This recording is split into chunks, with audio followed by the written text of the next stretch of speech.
জীবনে সবথেকে বেশি গুরুত্বপূর্ণ বস্তু কি? বাড়ি, বাহন, সোনা, ধন?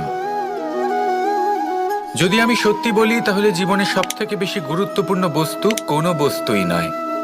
যদি কিছু গুরুত্বপূর্ণ থাকে তাহলে তা হলো অনুভূতি, করুণা, মিত্রতা, মাতৃত্ব, বাৎসল্য, আর সবথেকে বেশি গুরুত্বপূর্ণ ভালোবাসা। নিজেদের এই জীবনে যদি আপনি শুধুমাত্র বস্তুর খেলাতে মেতে থাকেন তাহলে জীবনে আনন্দ কখনোই থাকবে না। নিজের এই জীবনকে অনুভূতির পীঠস্থান বানিয়ে তুলুন। এই মন প্রসন্ন হয়ে বলবে, রাধা রাধা।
কোনো বাড়িতে, কোনো পরিবারে যখন কারোর জন্ম হয় তখন তা কত সুখের মুহূর্ত হয়।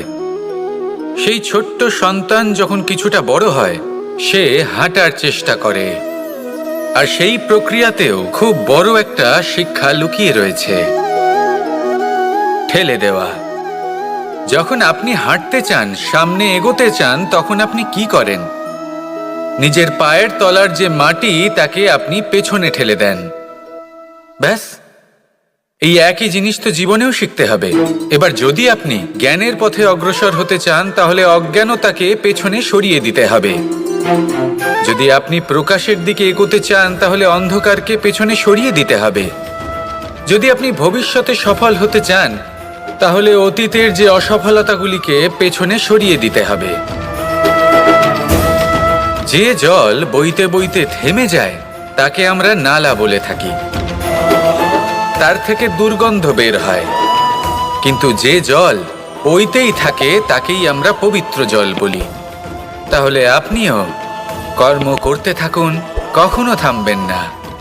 আর আমার সাথে ভালোবেসে বলুন, রাধা রাধা। জীবনে যখন কোনো ব্যক্তি নিজের লক্ষ্য প্রাপ্তির জন্য নিরন্তর পরিশ্রম করতে থাকেন, চেষ্টা করতে থাকেন, তখন তিনি কষ্ট অনুভব করেন। কখনো শারীরিক কষ্ট, কখনো মানসিক কষ্ট। এবার উনি এটা ভাবতে থাকেন যে আমি কি উচিত করছি নাকি অনুচিত করছি। কারণ অন্যদিকে এমন একজন ব্যক্তিও আছেন যিনি একদমই পরিশ্রম চেষ্টা করছেন না। তিনি মদিরা পান করেন, বিলাসিতায় জীবন কাটান, অলস প্রকৃতির হয়ে ওঠেন, নিদ্রাতে বিলীন হয়ে থাকেন আর ভাবেন যে তিনি সুখ লাভ করছেন। কিন্তু এরকম কেন হয়? কারণ যখন আমরা সৎ পথে থাকি, উচিত পথে চলি, লক্ষ্য প্রাপ্ত করার জন্য চেষ্টা করতে থাকি, তখন আমাদের ভেতরে থাকা নেতিবাচক শক্তি এবং পাপ এই দেহকে ত্যাগ করে দেয়। আর এই অনুভূতিটাই আমাদের দুঃখের অনুভূতি দেয়, কষ্ট দেয়। এবার সেখানে যদি আমরা কুপথে চলি, অনুচিত পথে চলতে থাকি, তাহলে আমাদের ভেতরে থাকা পুণ্য এবং ধনাত্মক শক্তি আমাদের দেহ ত্যাগ করে দেয়। আর এই অনুভূতির কারণেই আমরা সুখ অনুভব করি।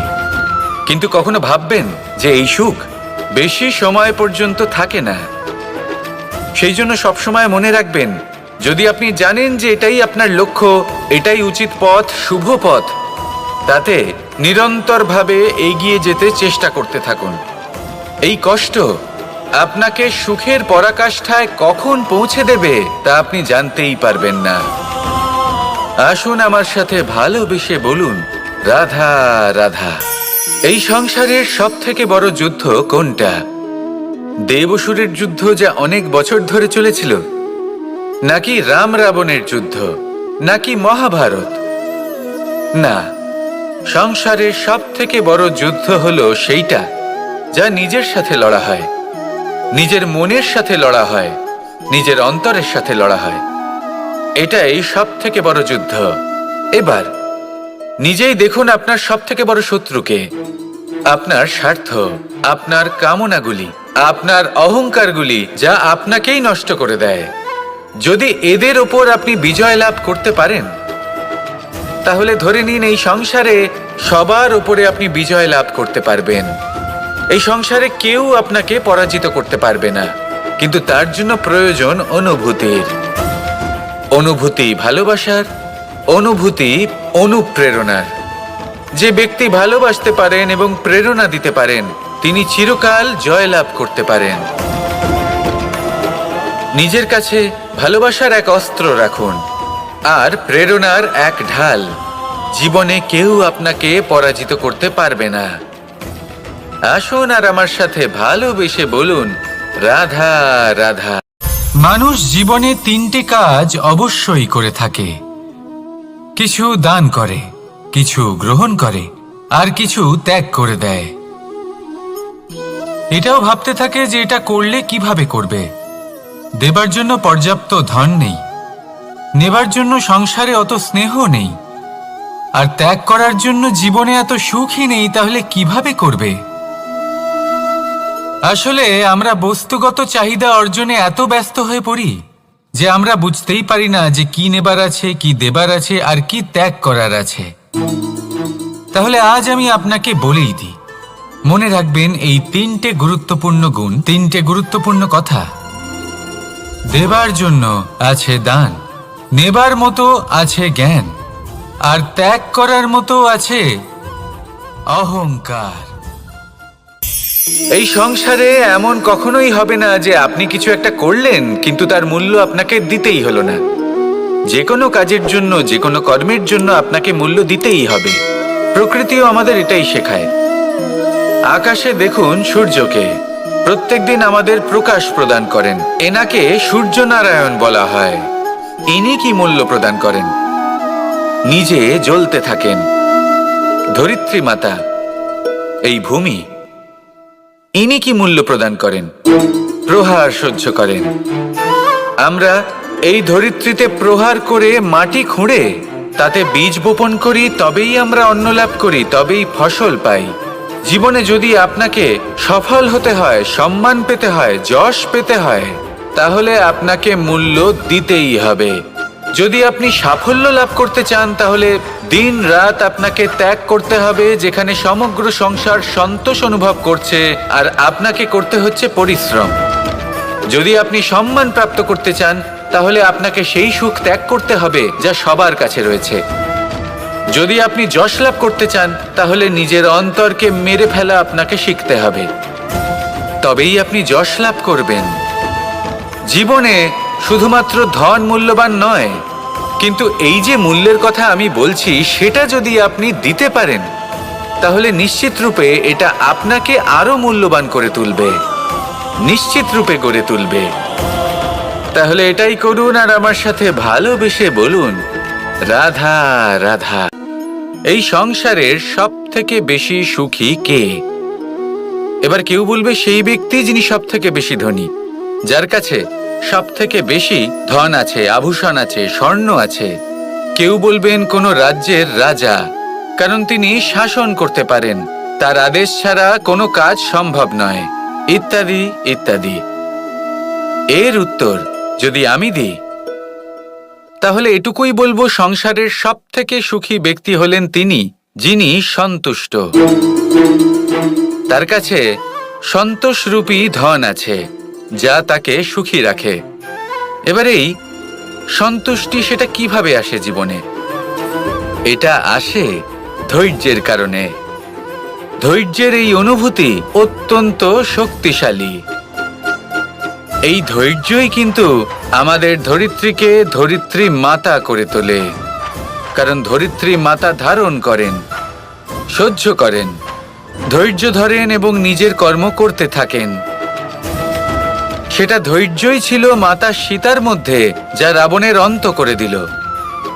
এই ধৈর্যের কারণেই নারায়ণ কুর্ম অবতার ধারণ করেছিলেন, বড় একটা পর্বতকে পৃষ্ঠে ধারণ করেছিলেন এবং সমুদ্র মন্থনকে সম্ভব করেছিলেন। সেই জন্য সর্বপ্রথম মনের মধ্যে ধৈর্যকে নিয়ে আসুন। এই ধৈর্যই আপনাকে সন্তুষ্টির পথে নিয়ে যাবে, আর এই সন্তুষ্টি আপনাকে লোভ, মোহ এবং লালসার পথ থেকে দূরে নিয়ে সুখের পথে নিয়ে যাবে। আর তখন এই মন প্রসন্ন হয়ে বলবে, রাধা রাধা। মানুষ চিরকাল বড় মানুষ হয়ে উঠতে চায়, সবসময় সেই নিয়ে কল্পনা করে। কিন্তু প্রশ্ন হলো এটাই যে মানুষ বড় কখন হতে পারে? যখন সে ধনী হয়ে ওঠে, নাকি যখন তার কাছে সম্মান থাকে, নাকি যখন রূপবান হয় বা অধিক শক্তিশালী হয়? মানুষ বড় মানুষ তখনই হতে পারে যখন বিপদের সময় সে অন্য কোনো মানুষের পাশে এসে দাঁড়ায়। তাই সর্বপ্রথম এটা শিখুন। হয়তো এই জন্যই হনুমান শ্রীরামের কাছে এতটা বড়, আর হয়তো এই জন্যই বলরাম দাদা আমার কাছে এত বড়। যদি আপনিও জীবনে বড় হয়ে উঠতে চান, তাহলে কারোর সাথে তার দুঃখের সময়, তার সংকটের সময় তাকে সঙ্গ দিন আর পাশে এসে দাঁড়ান। এই মন প্রসন্ন হয়ে বলবে, রাধা রাধা।